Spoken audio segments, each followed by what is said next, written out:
Hello दोस्तों, स्वागत है आपका एक और रहस्यमय कहानी में। तो चलिए शुरू करते हैं। चक्रवर्ती सम्राट महाराज विक्रमादित्य के राज्य में जब उनके छोटे भाई जंगल तप करने के लिए चले जाते हैं तो देवराज इंद्र को जब पता चलता है तो देवलोक से उन्होंने एक देव को वहां पे उनकी सुरक्षा में, राज्य की सुरक्षा में एक देव को तैनात कर दिया। और देव ने जो है पूरा जो है वहां पे राज्य को कवर कर लिया और राज्य के जो दरवाजा होता है मेन, वहां पे वो पहरा देने लगा ताकि वहां पे कोई अराजकता ना फैला सके। इस तरह से जब लेकिन उधर विक्रमादित्य को पता चल जाता है कि हमारे राज्य से जो है हमारे भाई वहां से चले गए हैं, तो उनको अपनी प्रजा की चिंता हुई कि कहीं कुछ गड़बड़ ना हो जाए।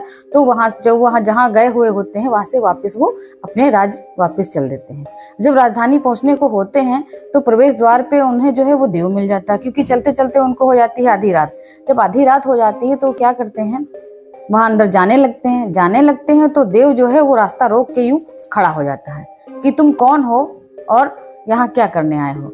तो वो बोलते हैं कि मैं इस राज्य का जो है सम्राट हूँ, चक्रवर्ती सम्राट विक्रमादित्य। तो कहने लगते हैं देव कि आप जो भी हैं, लेकिन हमारे जो महाराज हैं यहाँ के वो बहुत समृद्धशाली और शक्तिशाली राजा हैं। अगर आप विक्रमादित्य हैं, क्योंकि वो पहचानते तो थे नहीं, अगर आप विक्रमादित्य हैं तो आप जो है मुझसे युद्ध करें। तो अब विक्रमादित्य कहते हैं कि हे देव, आप कौन हैं, आप मुझे अपना परिचय दें, आप मुझे मेरे ही राज्य में जाने से क्यों रोक रहे हैं। तो वो कहते हैं कि मुझे जो है देवलोक से जो है राजा इंद्र ने मुझे भेजा है।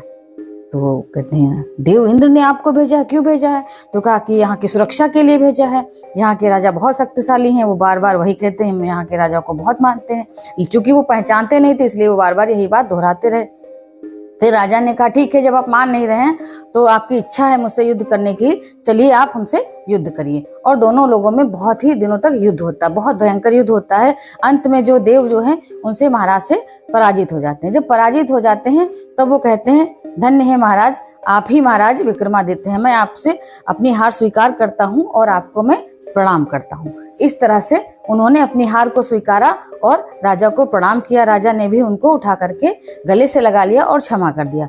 फिर उन्होंने जो बातचीत करी उससे वो बहुत प्रभावित हुए। कहा कि आपके बारे में जो कुछ राजन मैंने सुना था वो मैंने पाया और मैं आपको एक बात बताना चाहता हूँ। तो कहने लगे क्या आप बताना चाहते हैं, बताइए। तो उन्होंने कहा राजन सुनिए, आप जो परम प्रतापी राजा हैं इसका भी एक गूढ़ रहस्य है। तो उन्होंने कहा क्या है, बताइए।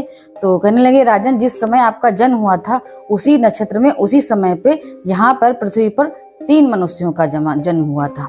जहाँ जहाँ जन्म हुआ था इसी राज्य में आप राजा के घर में जन्म हुआ था आपका, और उसी समय एक कुम्हार के घर में कुम्हार का जन्म हुआ था और एक तेली के घर में। जो कुम्हार का बच्चा था वो जो है अपनी साधना से बहुत सिद्ध साधु बन गया है। उसने जो तेली का लड़का था उसको मार करके उसको पिशाच बना दिया है और उसको दक्षिण दिशा में एक शमशान में सिरस के पेड़ पे लटका दिया है जंगल में।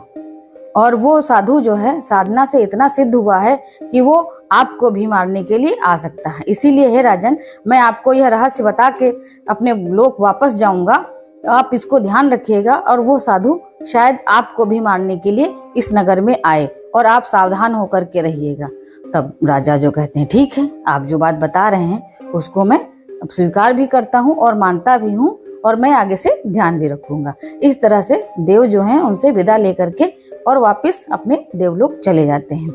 इधर जब राजा अपने राज्य में पहुंचते हैं तो प्रजा को जो है बहुत ही मतलब आनंद मिलता है कि हमारे राजा वापस आ गए। प्रजा जो है जय जयकार करने लगती है, राज्य में उत्सव मनाया जाता है, सभी लोग बहुत प्रसन्न होते हैं। राजा को सिंहासन पे फिर से बिठाया जाता है और उनकी जय जयकार करके उनका राज तिलक करते हैं। फिर से जो है राजकाज पुनः स्थापित हो जाता है, दरबार लगने लगता है।